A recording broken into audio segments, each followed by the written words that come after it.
Does anyone have any specific questions or queries? Interested to hear more about the testing. To sort of what extent do you do testing? What kind of groups? At what point during the process of design, build, development, and what kind of groups would you do you test to designers? Do you test to the job public? And sort of more interested. In my, we don't do this outright just because of time, cost, and all that kind of thing. But generally, you want to test to people who haven't worked on the project. That's the most important thing, because if everyone knows how it should work, then they all make allowances throughout every single stage of the testing. Do you have groups that you go to regularly?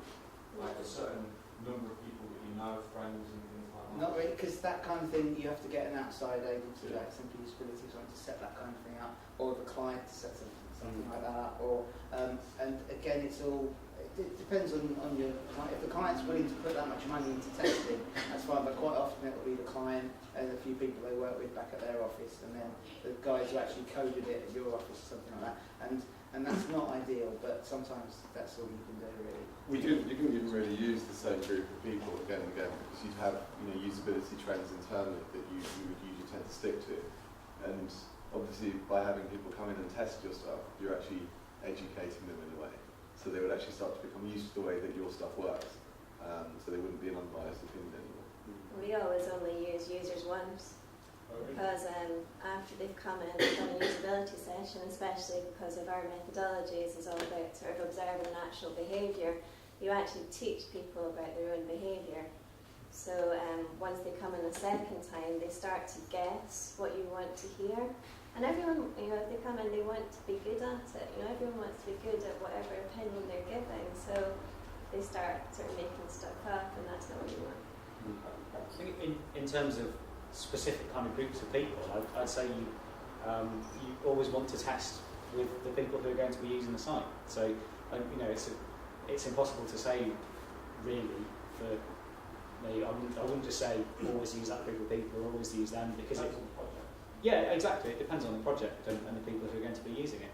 I think internally we try and kind of run a lot of our work past different people at different stages.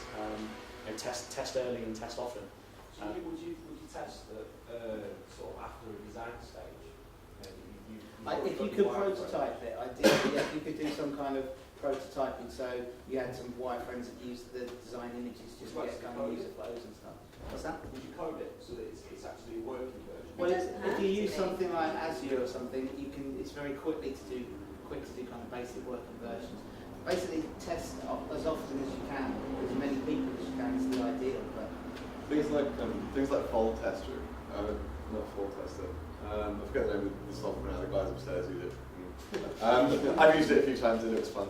It's quite a good way of kind of getting. I mean, you can't target certain groups of people, but it's a good way of getting very quick feedback on things. You can show someone an image, go, click where you think this is, and that's quite an interesting way of kind of getting some instant feedback. Because you get an idea of, oh look, this person's taken 15 seconds to find this button, we probably need to move it or make it a little bit more obvious, because it's integral to the user flow inside the website. It depends what you're trying to achieve at what stage, because different user sort of testing models work better at different stages in the project.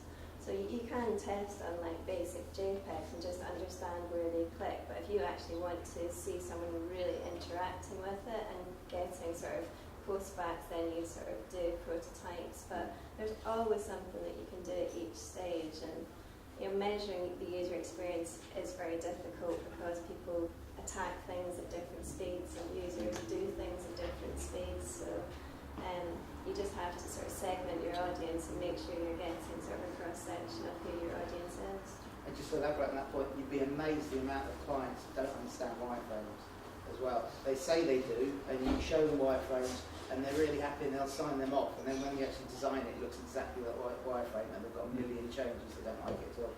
So you have to be really, really careful with giving them prototypes and testing things that they'll just go, yeah, all seems fine. But then when they actually see something that looks right, then they actually care about it and put in a bit more effort.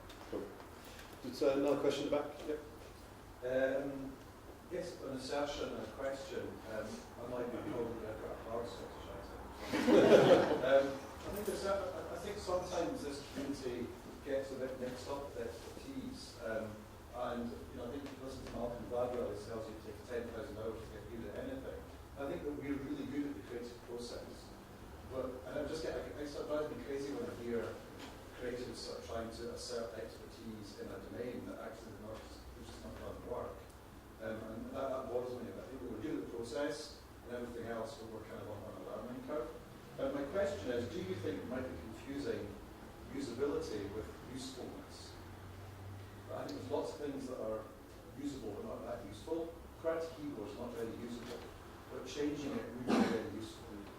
I think that's why I was talking about the difference within UX of like user-centered design at the front end and not usability at the back end, but something can be really usable without being useful, obviously, or without having a good user experience, without being fun and engaging and nice to use.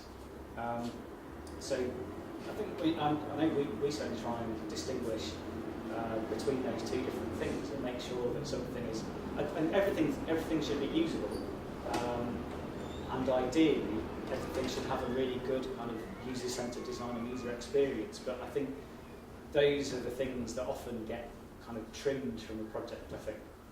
But you'll find that out from testing as well, so it depends on your methodology that you use. But what we find is you go off, to find the usability findings, and you get answers back regarding the utility of something. So suddenly, if that's the problem with if you leave it all to the end, sometimes once you do your user research, they're like, why would I use this website? Why wouldn't I go here? And then it's like, you've got a room full of clients going. I suppose it's by the same sort of token, you could say that if it's usable, then you should be able to learn whether or not it's going to be useful very quickly. Whereas, if it's not usable, you might spend an awfully long time finding out that it was of no use to you in the first place. Whereas, at least if it were usable, you were able to go, no, this is of no use to me, I can move on quickly without investing a great amount of time. But you put your hand up as well at the same time? Yeah, there was one point mentioned there about designers and agencies want to have skills in particular domains. I'm personally on a business side, so I'm kind of corporate software. And I think a lot of points you mentioned today about who owns the user experience is part of the business analysis skill set. And the designers work with the analysts to come up with something. You might have somebody called a designer who does both. That's absolutely fine. But I think graphic design and business analysis are two very distinct skill sets. I think with agencies still being quite a new thing, I think taking some leads from corporate software that's been through the whole rigmarole of project management methodology for years, we can actually learn something from that. I think I'm very aware that I'm not a designer. Like I'd love to be good at it, but I'm not. So I know there's no point me doing a wireframe and then doing a design over the top of it, because it wouldn't be any good.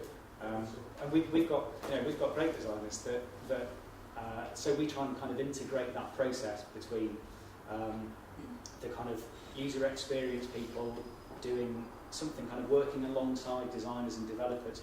So you're really making use of different people's skills. And there's amazing developers who kind of find it hard to think about the user because they're like neck deep in all this code that they're doing. But by making an integrated process, working alongside each other, I think you can really make a kind of synthesis between people and avoid that problem. And I think there's a lot of cases of designers kind of feeling like they have to copy your wireframes exactly, or they have to kind of basically draw over the top.